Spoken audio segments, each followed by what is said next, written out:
Hello guys, सभी का स्वागत है दोस्तों। और आज हम पढ़ेंगे सप्लाई ऑफ मनी। दोस्तों, मुद्रा की पूर्ति पढ़ेंगे। सिंपल पार्ट है और छोटा सा पार्ट है, देख लेंगे कॉन्सेप्ट के साथ। मुद्रा की पूर्ति का मतलब क्या होगा दोस्तों, आप अगर किधर सप्लायर हो, माल का सप्लायर, खाना का डिलीवरी करते हो दोस्तों, एक कारखाने में खाना बन रहा है, उस फैक्ट्री से किसी जहाँ पे मजदूर है उनको खाना सप्लाई करना, मतलब खाना देना दोस्तों। तो कहने का मतलब है दोस्तों, उनको खाने की सप्लाई हो रही है। खाने की सप्लाई कहने का मतलब ये हो, मैं एग्जांपल दिया हूँ खाने की सप्लाई। तो वहाँ पे रोटियाँ बन रही है दोस्तों, वहाँ से लगा कि खाना पहुँचाने तक ये होता है दोस्तों सप्लाई। और वहाँ पे पहुँच गया, खाली है, मतलब वहाँ पे कोई बचा नहीं, सबकी मतलब सबका प्रबंध हो गया, सबकी पूर्ति होगी। डेट शीट पूर्ति। तो दोस्तों, पूर्ति हो गई। सिंपल सा पार्ट है, मतलब समझ में आ जाएगा आपको। आराम से देख लेते हैं क्या है। मुद्रा की पूर्ति से आशय घरेलू मुद्रा की उस कुल मात्रा से होती है जो देश की जनता स्वीकार करती है, उसके पास होती है। कहने का मतलब दोस्तों, घरेलू मुद्रा की उस मात्रा से होती है देश की जनता स्वीकार यहाँ उसके पास होती। मतलब दोस्तों, कहने का मतलब है घर में ऐसी मुद्रा होना चाहिए जिसकी पूर्ति हो सके अपने को, जो भी आवश्यकता है, कुछ भी कपड़े लेना, कुछ भी अपना जो पर्सनल या बोले तो आर्थिक कंडीशन की जो भी सिचुएशन है उसकी पूर्ति कर सके, उस मात्रा से बोल रहे हैं दोस्तों। मुद्रा की उस कुल मात्रा से होती है दोस्तों, घरेलू मुद्रा की कुल उस मात्रा से होती है जो कोई जनता स्वीकार करती है, उसके पास होती है। जनता का मतलब यहाँ हुआ दोस्तों, जो मतलब लोग या संस्था बोल सकते हैं, जो व्यक्ति किसी व्यावसायिक फर्म या संस्था या स्थानीय सरकार में कार्यरत है या उसकी जो प्रॉपर्टी है चल रही है, उसका यूज़ किया जाता है जनता का। तो दोस्तों, इसमें केंद्रीय बैंक या केंद्र सरकार की जो बैंक है या व्यापारिक बैंकों को शामिल नहीं किया जाता है। तो केंद्रीय बैंक, सरकारी बैंक, व्यापारिक बैंकों को यहाँ पे एडमिट नहीं किया जाता, ये याद रखना। मुद्रा, क्योंकि यह तो स्वयं मुद्रा सृजित करने वाली एजेंसी है, इसमें मतलब क्यों नहीं इसमें शामिल किया जा रहा है? तो ये स्वयं नोट बनाती है, मतलब स्वयं पूर्ति करती है, इसलिए इसको शामिल नहीं किया जा रहा है। केंद्र और राज्य सरकार द्वारा केंद्रीय बैंक तक कोषगृह में रखी गई नकद मुद्रा की भी पूर्ति नहीं शामिल की जाती। केंद्र और राज्य सरकार द्वारा जो केंद्रीय बैंक या कोषगृह है, उसमें जो जमा राशि मतलब है, उसको भी शामिल नहीं किया जाएगा।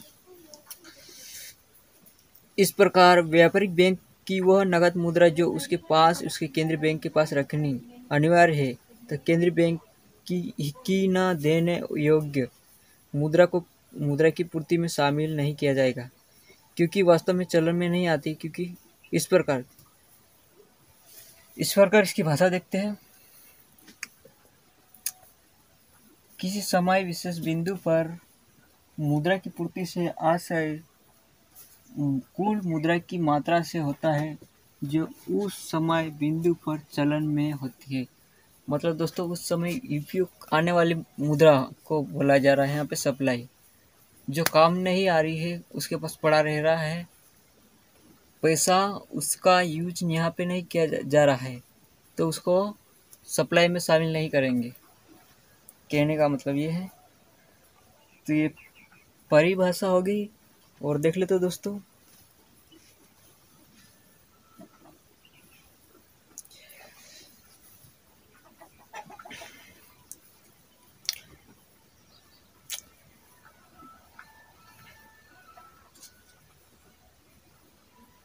इस प्रकार जनता के पास मुद्रा पूर्ति के अंतर्गत दो तत्व शामिल होते: चलार्थ सिक्के, कागजी नोट, मांग जमाई जो चेक के द्वारा चाहे जब निकाली जा सकती है।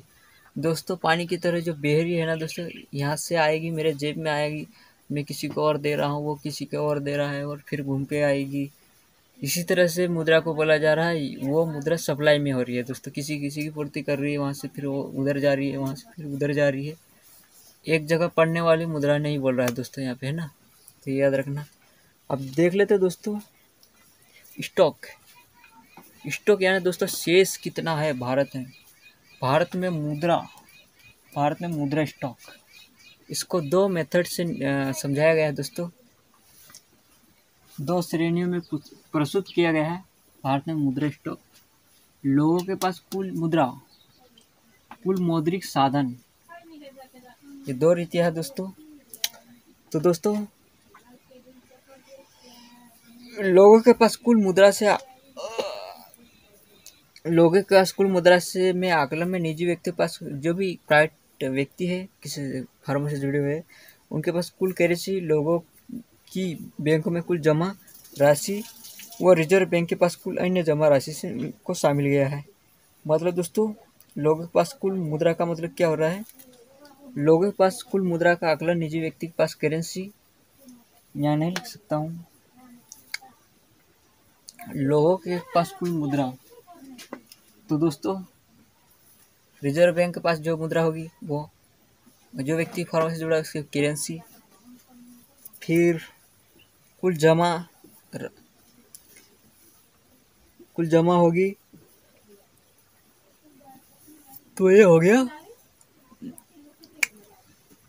लोगों के पास कुल मुद्रा। अब दोस्तों देखते हैं यहाँ पे कुल मौद्रिक साधन। मौद्रिक साधन के आंकड़े की प्राप्ति के हेतु लोगों के पास कुल मुद्रा में बैंक की समय जमा को और जोड़ दिया जाता है।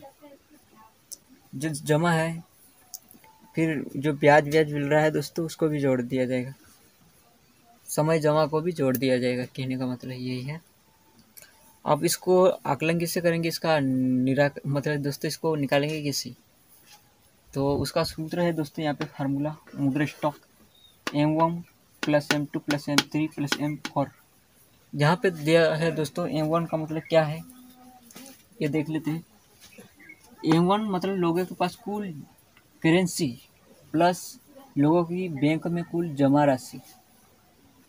तो दोस्तों क्या है, लोग मेरे पास, मैं हूँ दोस्तों, मेरे पास कुछ करेंसी होगी, फिर बैंक में कुल जमा राशि होगी और कुछ जमा कर रहा हूँ मैं, वो उनको मिला के M1 बना है।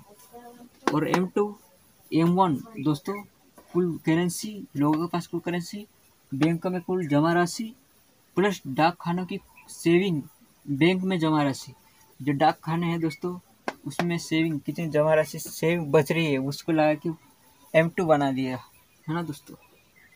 M3 M1 प्लस मतलब कुल करेंसी, लोगों के पास कुल करेंसी, लोगों की कुल बैंक में जमा राशि प्लस व्यापारिक व सहकारी बैंक की समय जमा राशि। M4 M3 इसको लगा लो पहले ये, तो इसके बाद ये, फिर ये आ जाएगा दोस्तों, ये आ गया प्लस डाक खानों की कुल जमा राशि। ये इसकी आकलन करने वाली विधि है, इस तरह से निकालेंगे। किसी स्टॉक की तो फार्मूला याद करना पड़ेगा ये वाला, तब आप स्टॉक निकाल सकते हैं। और मैं ठीक तरह से तो समझा रहा हूँ, अगर तुमको समझ में नहीं आ रहा तो कमेंट करना। और छोटा सा पार्ट है, इसको मिटा देता हूँ यार।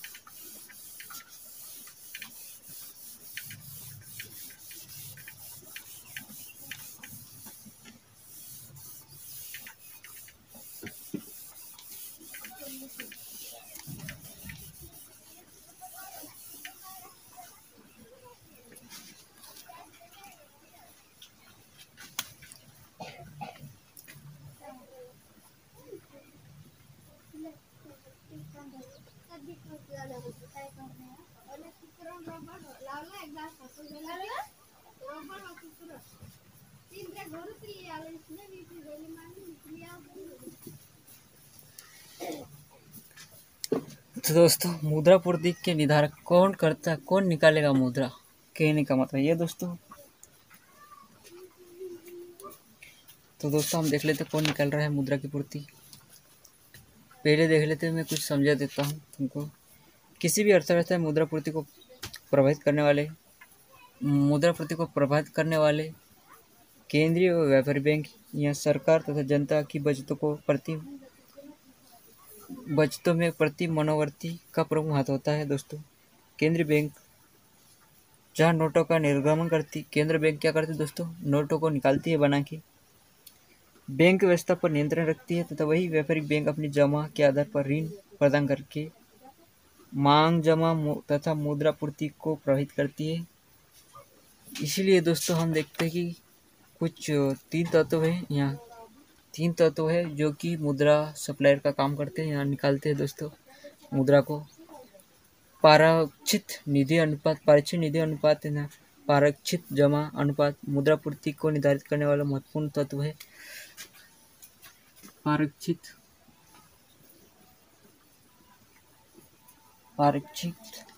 निधि अनुपात, निधि का मतलब होता है दोस्तों कोष, अनुपात मतलब जानते हैं कि अनुपात क्या होता है दोस्तों।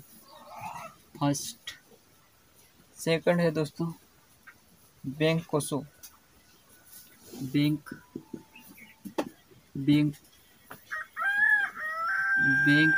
कोषों का स्तर, बैंक कोषों का स्तर। थर्ड नगद मुद्रा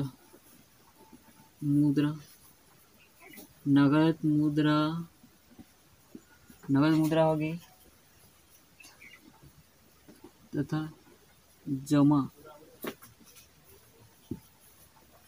जमाओं के प्रति लोगों का मनोबल या उसका रिएक्शन या प्रतिक्रिया, ये लिखा हुआ प्रतिक्रिया। तो दोस्तों ये करते हैं मुद्रा का निर्धारक, मुद्रा ये निकालते हैं इसके द्वारा। पारक्षित निधि अनुपात या पारक्षित जमा अनुपात मुद्रा पूर्ति को निर्धारित करने वाला तत्व है, महत्वपूर्ण है वो। व्यापारिक बैंक अपने मांग समय जमाओं का एक निश्चित प्रतिशत केंद्र बैंक के पास पारक्षित निधि के रूप में रखना अनिवार्य होता है दोस्तों। क्या करते दोस्तों, जो बिजनेस बैंक है दोस्तों, वो बैंक आरबीआई से पैसा लेके आएगी और थोड़े पैसे वहाँ पे रख देगी, उसको बोलते हैं पारक्षित अनुपात, है ना दोस्तों। केंद्रीय बैंक इस पारक्षित अनुपात में परिवर्तन करके देश में मुद्रा की मात्रा को प्रभावित कर देता है। केंद्रीय बैंक जब पारक्षित निधि अनुपात को बढ़ा देती तो व्यापारिक बैंक के पास ऋण देने हेतु मुद्रा की पूर्ति कम हो जाती है। जब इस अनुपात का स्तर कम देती है, बैंक कोषों का स्तर मुद्रा की पूर्ति को निर्धारित करने वाला महत्वपूर्ण तत्व, ये लिख लेना। व्यापारिक बैंक अपनी जमा का एक निश्चित प्रतिशत भाग अपने पास तरल रूप में रखना अनिवार्य समझती है, क्योंकि पूरे पैसे तो दे नहीं सकती बैंक जो भी बिजनेस करती है। मान लो 5 लाख है उसके पास कैश पड़े, और 5 लाख थोड़ी देंगे किसी भी कस्टमर को, कुछ पैसे रखेगी ताकि वो किसी और को भी, मतलब उसको आपातकालीन स्थिति में होना चाहिए उसके पास पैसे। तो ये भी निर्धारक तत्व तो हो गया दोस्तों।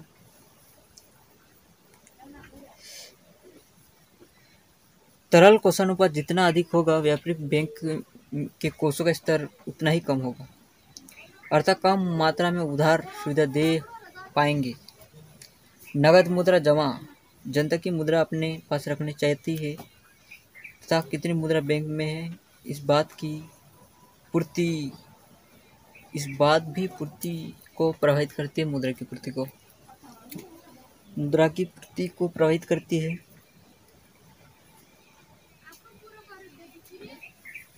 यदि लोगों के पास कम नगद मुद्रा रखने की तथा बैंक में अधिक मुद्रा जमा करने की आदत है तो मुद्रा की पूर्ति अधिक होगी।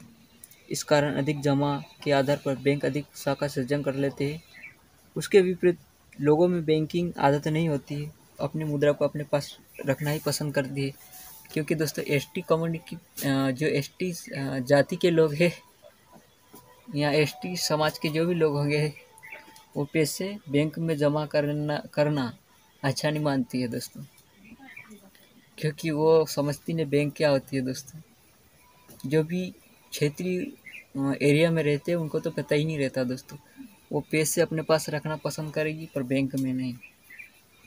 तो दोस्तों ये हो गया अपना मुद्रापूर्ति निर्धारक तत्व, और इसी तरह से पार्ट कंप्लीट होता है। मिलते हैं अगले वीडियो में अगले लेसन के साथ। और ये था अपना अध्याय 6 मुद्रा की पूर्ति, सप्लाई ऑफ मनी।